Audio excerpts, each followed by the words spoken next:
Do you want to know what the fallen are, little one? In a sense, they are angels, but not the angels your mom imagines she prays to. Brass trumpets picnicking in the clouds. In their true essence, they are great swirling engines of wing and blood, fiery eyes that peer around the corners between worlds. Dark, radiant things conjured from fresh battlefields. A Frankenstein's Valkyrie, forever crashing to Midgard. What grief demands their hate? What vast cannibal hunger? Welcome to the Fallen Cycle Mythos Fiction Podcast. This universe is full of secrets, waiting for those brave or foolhardy enough to seek them out. Cycle 2, Party at the World's End. Take a mad ride past the event horizon of sanity, as Lilith and her band of miscreants transcend from escaped convicts to superstars of a different kind. They grapple with the intoxication of growing influence. This is the story of those fallen who walk amongst us in a universe where 2012 went a bit differently, and hints of the world that is to come. Discover more about the Fallen Cycle mythos, including comics, novels, setting lore, and an RPG currently in development at fallencycle.com. And for our discussion and actual play exploration of RPG system and setting, visit modernmythology.net. This podcast contains adult themes and may induce psychosis. And now on with the show. Season 5. Chapter 4. The three suits contained separate bodies. 2012. We are on the side of man, of life, and of the individual. Therefore, we are against religion, morality, and government. Therefore, our name is Lucifer. We are on the side of freedom, of love, of joy, and laughter, and divine drunkenness. Therefore, our name is Babylon. Sometimes we move openly, sometimes in silence and in secret. Night and day are one to us, calm and storm, seasons and the cycles of man. All these things are one, for we are at the roots. Supplicant, we stand before the powers of life and death, and are heard of these powers and avail. Our way is the secret way, the unknown direction. Jack Parsons. An unmarked white-crowned Victoria pulled up in front of a brick apartment building. The engine hitched and knocked a moment before stopping. The door kicked open, and Adam Trevino heaved a sigh for no apparent reason. He plodded up the stairs to his apartment, brooding at the way his sidearm thumped his ribs as he climbed. Might as well fret about the gun.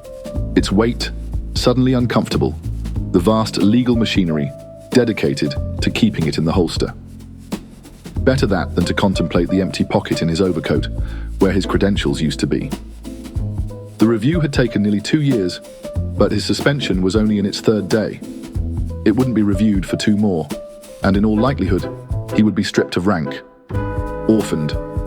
Better to sit at home and watch the news. At the door, he reached into his pocket and removed a keyless entry fob. Pushing it once, shut down the motion and pressure sensors. Pushing it twice, unlocked the door. Trevino's front door featured a typical urban dweller's fetish of deadbolts, though vestigial. Inserting a key or a tension bar would only set off the alarm. Upon entering one's apartment, one hung up one's coat.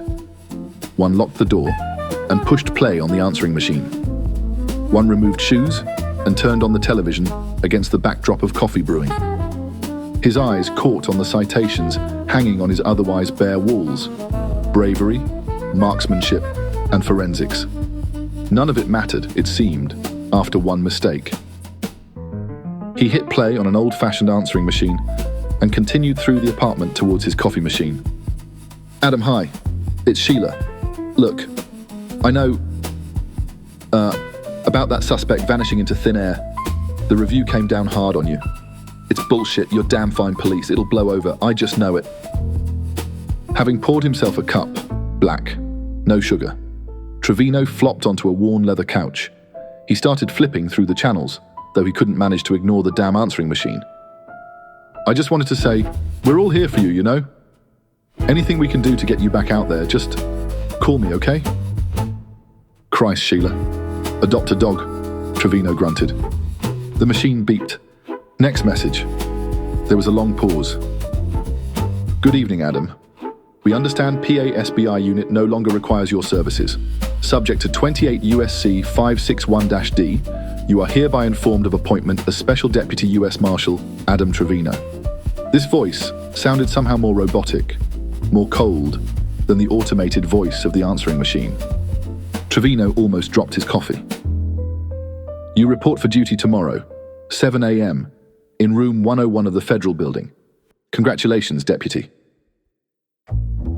Trevino stared at the answering machine, waiting for the other shoe to drop. He entertained the thought that his old buddies were playing a practical joke. But no, they knew there were things an officer did not joke about. Certainly, not now. He looked up at the citations on his walls. Finally, he smiled to himself. Beats the shit out of the Pinkertons, doesn't it? He settled into the news, still unable to wipe the smile from his face. A blonde news reporter stood in front of a fence with a sign that read, Pennhurst Psychiatric Hospital. Her perfect little face was creased with solemnity, and her eyes were perfectly blank. Can you tell us more about that, Amy? The voiceover asked. Trevino's attention wandered as he wondered why he was planning to drink a pot of coffee at this hour. For 10 months, involuntarily committed in the wake of a series of bizarre attacks on 24-hour eateries and places of worship in Montgomery County, concluding with a bomb threat in the King of Prussia Mall. Amy was replaced with grainy surveillance footage of the mall, devoid of audio. A grim psychopath stood on a counter, dressed like a South American gorilla, wearing what appeared to be an explosive vest. He was preaching wildly while waving a detonator. A purple-haired freak ran around the food court, throwing money at hostages. Terrified-looking protesters stood in the background, holding up a black banner with white Arabic writing. In front of the banner stood a row of giant papier-mâché penises, spray-painted with pink swastikas, and the words, "Gay for Islam." Protesters and fake SWAT agents clamored in the background. Then someone dressed in a Santa suit was raised above the throng, tied to a cross with a giant bow on top. Trevino blinked. The smile was gone. He shook his head in disbelief as memories of the MHB case started to return to him.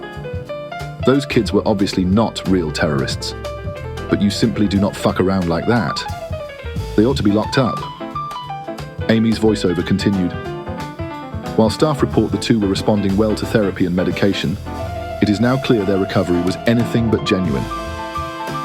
There was a close-up cut of the psycho's stubbled jaw, mouthing the words, "Lip reading is dead sexy. Call me."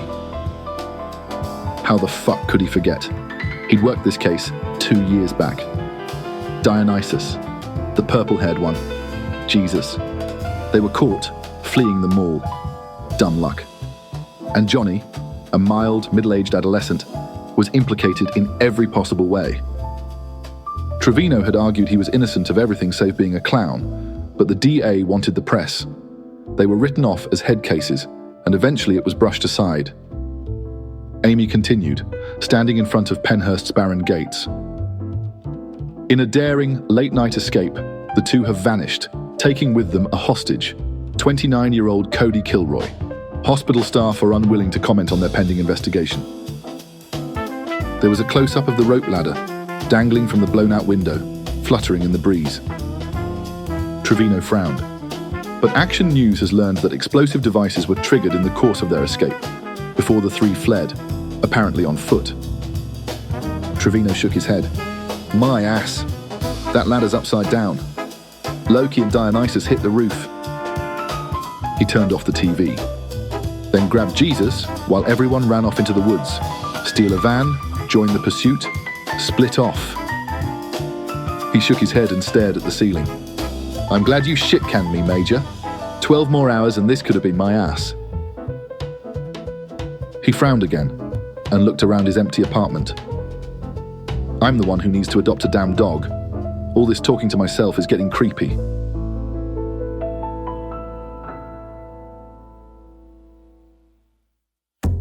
Trevino arrived at 7 a.m. sharp, wearing a new suit and with a spring in his shamble. Grim-looking people bustled through cryptic errands. After passing a security checkpoint, Trevino crossed towards a bulletproof glass gate, manned by a receptionist. "Morning, Without making eye contact, the receptionist cut him off. "Elevator to B1, make a left, second door on the right." The gate buzzed and slid open. The three suits contained separate bodies. They sat in separate chairs along the polished walnut table and carried separate briefcases. None of that meant anything. There came a discreet tap on the door, and the suit paired with a blue tie called, "Yes?"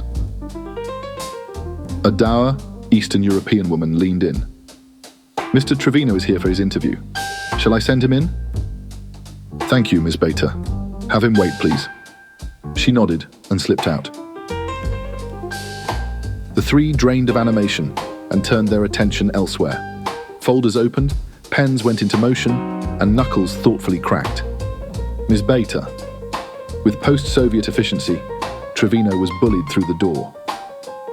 He appeared pale, intimidated.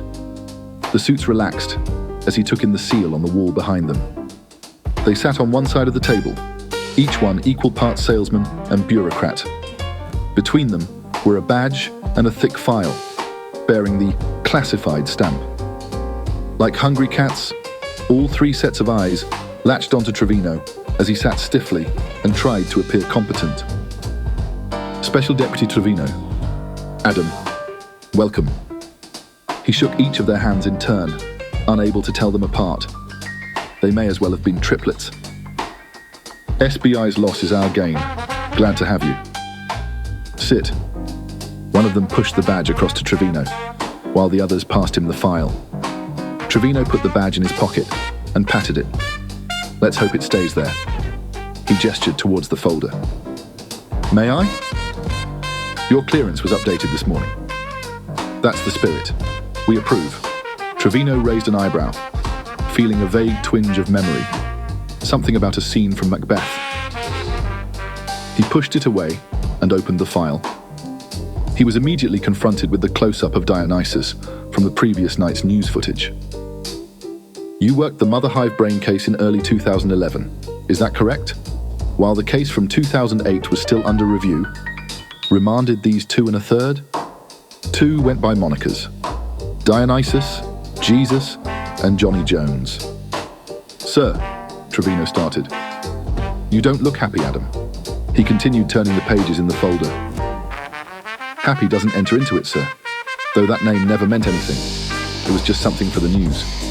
Mother Hive brain. Agents everywhere. Alien brain terrorists be afraid.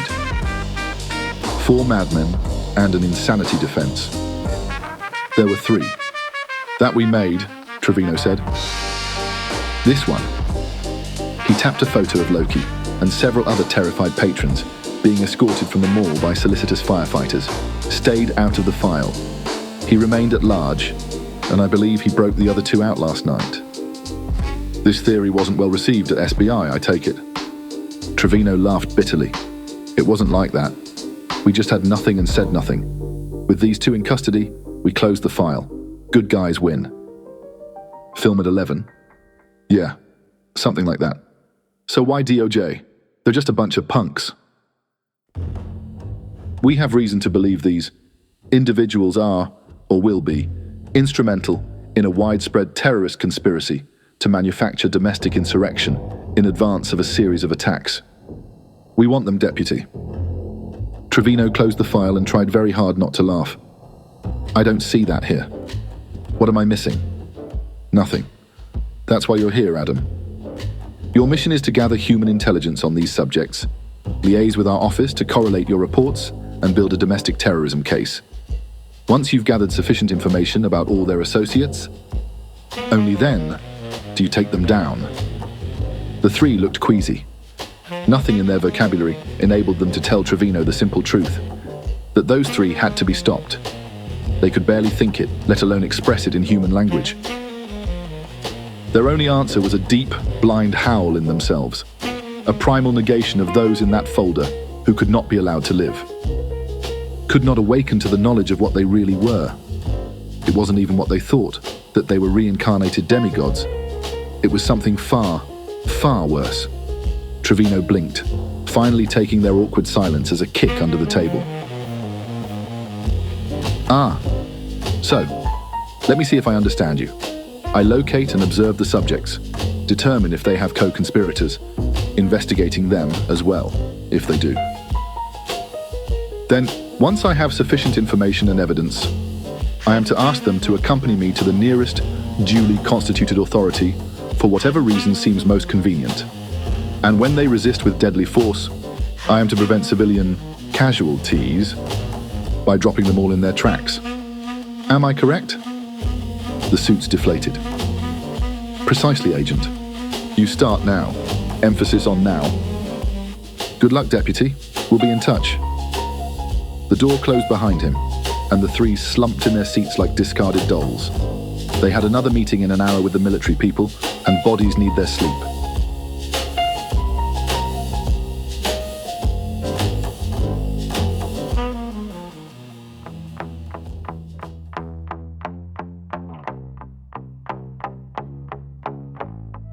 You have been listening to the Fallen Cycle Mythos podcast. Keep subscribed to receive new episodes as they are released at fallencycle.com or on the podcasting service of your choice. Party at the World's End was written by James Curcio. Thanks to J.F. Stackhouse and Nate Samsel for collaborating on early drafts of this story.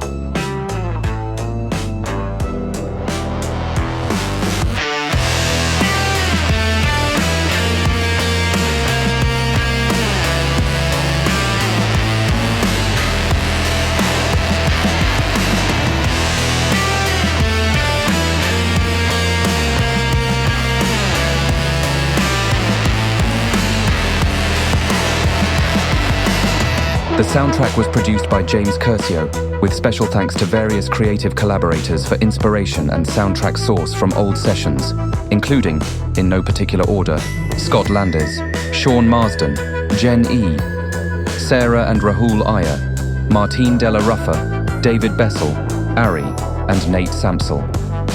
Cut the Sky's Throat, an album selected from this feature's soundtrack, is free to stream and will be available on Bandcamp. Music by Lilith, Dionysus, Cody, Jesus, and Ariadne.